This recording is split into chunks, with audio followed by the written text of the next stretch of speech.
this is a good time like that. Everybody been dropping like mad content. Like how you said you haven't really dropped nothing since, you know, your self-entitled EP in like 2018. But let's get into Pack Light, man. Like first of all, that song is a vibe.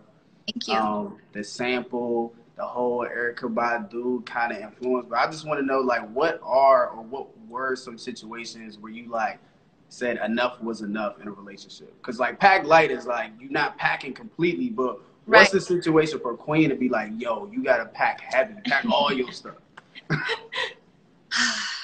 Man, I can't. I'm gonna just be real with y'all. Like I can't even sit up here and be like, oh, I completely left someone like right away after they did something, because I've experienced going through a lot of things that I shouldn't have tolerated in the past, and I kept staying. But you don't leave until you're tired. You know what I'm saying? Yeah. It's honestly, I can't even say there's a certain, it's just a breaking point. I can't even say it's a certain situation that can happen that will say, no, you got to go. Because we never know what we're going to get ourselves in. Like, we don't know. You never want to say never, and you just never know. So I guess when you're just finally tired and finally fed up with certain things. That makes sense. I mean, you haven't been the only one in that situation. I think we all been in a situation where we say that we want to leave, but love make us do crazy things sometimes. Yeah, so. It does. That's right. Okay, but look, Queen, now you're in a great relationship. And like I said, as before, 2020 is a crazy year. So what are some things that you and Clarence do, since, you know, a lot of things are shut down, to keep you guys' relationship fun and spicy and cute? we just kind of keep our friendship, you know? We just kind of keep talking, keep communicating. I know that he's trying to work on his brand as well, because he loves clothes and he wants to do clothes. And I'm very busy right now too with my album.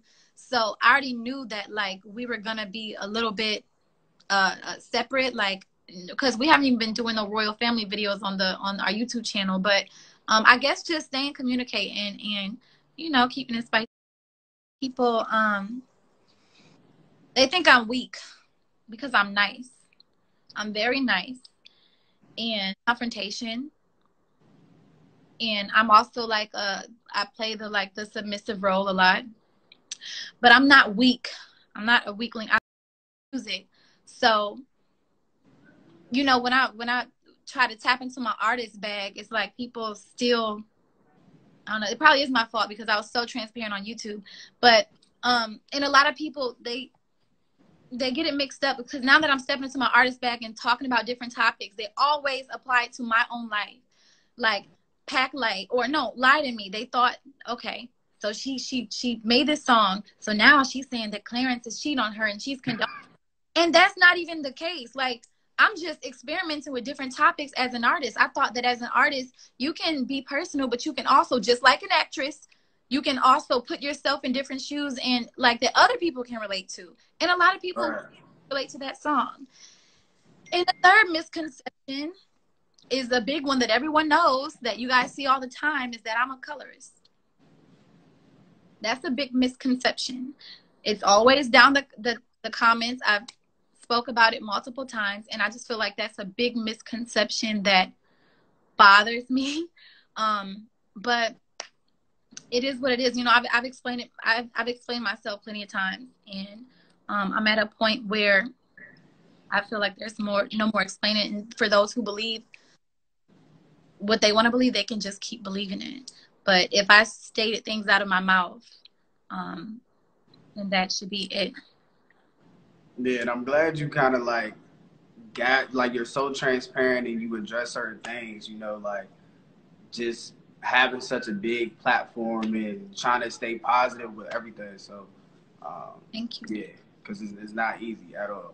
It's not. And you talked about Lie to Me, and we got Little Durk on there. You know what I mean? Big feature. How did that collab come together? And I saw you looking cute at another, you know, Little Baby's girls party. Everybody, all you guys are like all together, and you know, I'm like, everybody's girls and everybody's so cute. But yeah, again, talk about this Little Durk and how you guys got this collab going on together too. I was actually in the studio with London J. He's a writer, and I think A Boogie was actually supposed to he was supposed to be on that song, but I think he couldn't. He was like, it was something happened where he couldn't do it, because we already had his verse on that song. We flipped the beat and everything and revamped the beat out. But the beat, once we revamped the beat, it was super fast. So I asked A Boogie, could he redo his verse? And he just wasn't able to. So I was like, damn, I really want to feature on this, you know? So London was like, I'll call somebody who could do it right now for you. And he called Lil Durk, and I was like, well, bet. You know what I'm saying? So he was really cool. He did it right away. And very humble person to work with. And it was good. It was a good experience. Yeah, and the video, if you guys haven't seen that video, go stream Queen's video, Lil Durk Lighting Me right now, okay? Speaking of videos, man, the person that's behind your videos is a dope-ass creator altogether. I'm talking about Teyana Taylor. Yes. You know, I just want to talk about, is she going to create most of the videos for Misunderstood? Well, she knows my angles now, and she pretty much, because angles are so important.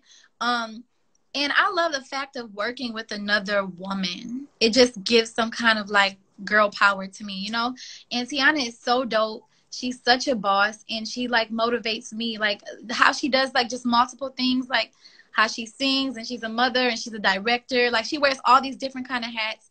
And even if she did most of my videos, shoot, I would love it. But you know, she's a very busy woman too. So I don't know, I'll probably work with her some more visuals, but she's amazing at what she does. And like I said, she's a boss.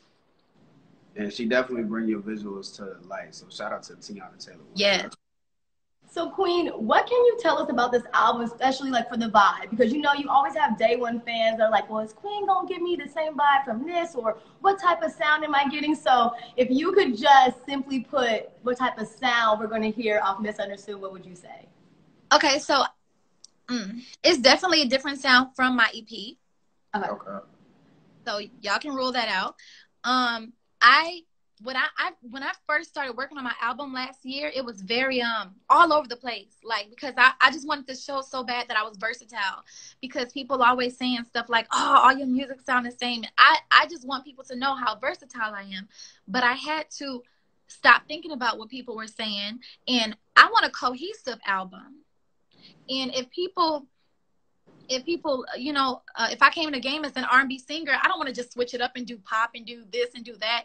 So I was like, okay, let me stop. I'm all over the place. Let me redo this album. So I redid it once again. And I would say that each song gives you a different vibe, but it's all still cohesive, and it's very R&B, and it's nostalgic.